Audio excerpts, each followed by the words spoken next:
कक्षा 12 कला अर्थशास्त्र पार्ट 1 अध्याय नंबर 5 प्रश्न नंबर 6 आज इसकी हम व्याख्या करेंगे।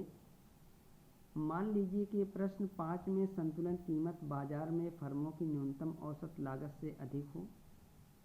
अब यदि हम फर्मों के निर्बाध प्रवेश तथा बहिर्गमन की अनुमति दे दें तो बाजार कीमत इसके साथ किस प्रकार समायोजन करेगी।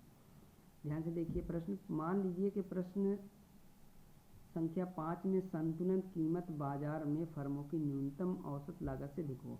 जो पिछला हमने सवाल पढ़ाया था उसमें आपने देखा होगा एक तालिका बनाई थी जिसमें मांग और पूर्ति का प्रभाव कीमत पर किस प्रकार पड़ता है, जिसमें चावल की मांग और पूर्ति कीमत के द्वारा दर्शाया गया है। वह तालिका आप अपने जो अपनी कॉपी में नोट किए हैं वो इसके सामने ले लें और तब जाकर इसका अध्ययन करें।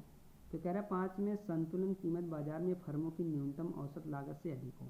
ध्यान दीजिए संतुलन कीमत, जो संतुलन कीमत होती है वो मांग पूर्ति के बराबर होती है।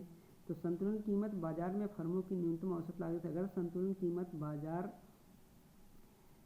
में फर्मों की न्यूनतम औसत लागत से अधिक है, यानी फर्मों की न्यूनतम औसत लागत से अधिक अगर संतुलन कीमत है तो इसका मतलब फर्म लाभ में है, इसका मतलब फर्मों को लाभ हो रहा है। अब यदि हम फर्मों के निर्बाध प्रवेश तथा बहिर्गमन की अनुमति दे दें तो बाजार कीमत इसके साथ किस प्रकार समायोजन करेगी।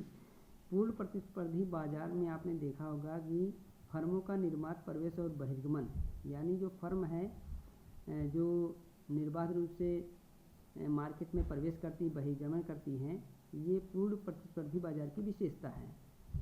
पूर्ण प्रतिस्पर्धी बाजार में जो फर्म है प्रवेश करती हैं इसका मतलब मार्केट में ज़्यादा आती हैं तो इसका मतलब लाभ की स्थिति में है।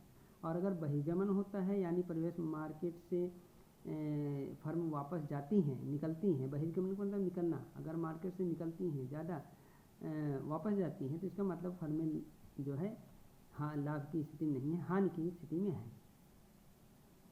तो ये सवाल पहले समझ लीजिए, उसके बाद इसका आंसर देखते हैं। आइए देखते हैं। बाजार कीमत का फर्मों की न्यूनतम औसत लागत से अधिक होने का अर्थ है फर्में लाभ की स्थिति में है। देखिए मैंने पहले बताया कि संतुलन कीमत जो होती है अगर वो फर्मों की न्यूनतम औसत लागत से अधिक है तो इसका मतलब फर्म क्या है, लाभ की पोजीशन में। अब यदि फर्मों को बिना किसी प्रतिबंध के बाजार में प्रवेश तथा बहिर्गमन की अनुमति दी जाए, पूर्ण प्रतिस्पर्धी बाजार में फर्मों की जो विशेषता, जो बाजार की जो विशेषता होती है, फर्में पूरी तरह से स्वतंत्र होती हैं बाजार में प्रवेश करने के लिए और बहिर्गमन करने के लिए।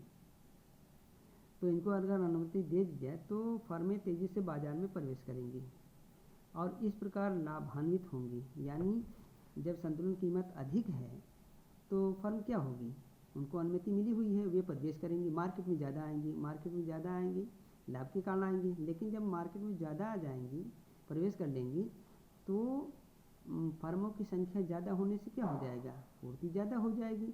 जब पूर्ति ज़्यादा हो जाएगी तो उसका जो फर्मों की संख्या होने से जो है विक्रेताओं के मध्य, फर्मों के मध्य जो प्रतियोगिता आरंभ हो जाएगी। जब प्रतियोगिता आरंभ हो जाएगी तो इसका मतलब मूल्य जो है अपने निचले स्तर पर आ जाएगा। तो ये चीज़ है इसमें।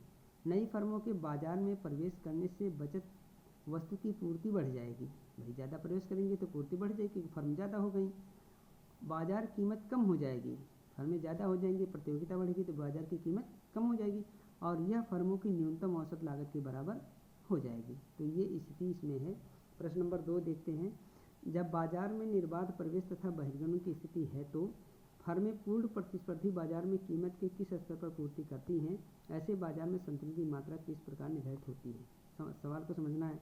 बाजार में निर्बाध प्रवेश और बहिर्गमन जो होता है पूर्ण प्रतिस्पर्धी बाजार की विशेषता होती है कि मार्केट में जो फर्म पूरी तरह स्वतंत्र होती है कि वह प्रवेश कर सकती हैं, मार्केट में आ सकती हैं या मार्केट से जा सकती हैं। तो ऐसी स्थिति में कह रहा है कि बाजार कीमत की किस स्तर पर पूर्ति करती है। बाजार कीमत की किस स्तर पर, जब फर्में मार्केट में ज़्यादा हैं तो वो क्या हो जाता है, मार्केट में ज़्यादा होने के कारण, फर्मों का मार्केट में ज़्यादा हो जाने के कारण पूर्ति ज़्यादा होती है और पूर्ति ज़्यादा होती है तो मार्केट में जो है मूल्य निचले स्तर पर जाता है, यानी संतुलन कीमत पर आकर वो रुक जाती है। तो मांग पूर्ति यहाँ बराबर हो जाती है, ये चीज़ देखना है आपको। उत्तर देखते हैं, बाजार में निर्बाध प्रवेश और बहिर्गमन की अनुमति है तो फर्में पूर्ण प्रतिस्पर्धी बाजार में संतुलन कीमत स्तर पर पूर्ति करती हैं। भाई प्रवेश ज़्यादा कर लेती हैं तो वो जो है क्या होती हैं, मार्केट में ज़्यादा हो जाती हैं, मार्केट में ज़्यादा हो जाती है तो पूर्ति ज़्यादा करती हैं, पूर्ति ज़्यादा करती हैं तो प्रतियोगिता होती है इनके मध्य, फर्मों के मध्य में, फिर वो मूल्य गिर जाता है, मूल्य गिर जाता है तो पुनः वो जो है संतुलन की स्थिति में आ जाती हैं, यानी संतुलन कीमत स्थिति की पूर्ति करती हैं।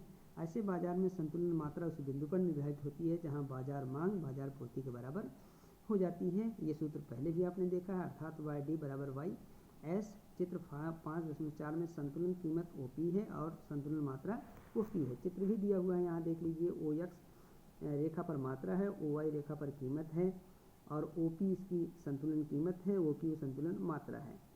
वाई डी हमारी मांग रेखा है, वाई एस पूर्ति रेखा है। इन ई बिंदु पर काटती हैं, तो जहाँ ई बिंदु पर काटती हैं यहीं पर जो है हमारा जो बाजार मांग है बाजार पूर्ति दोनों बराबर हो गई हैं, तो संतुलन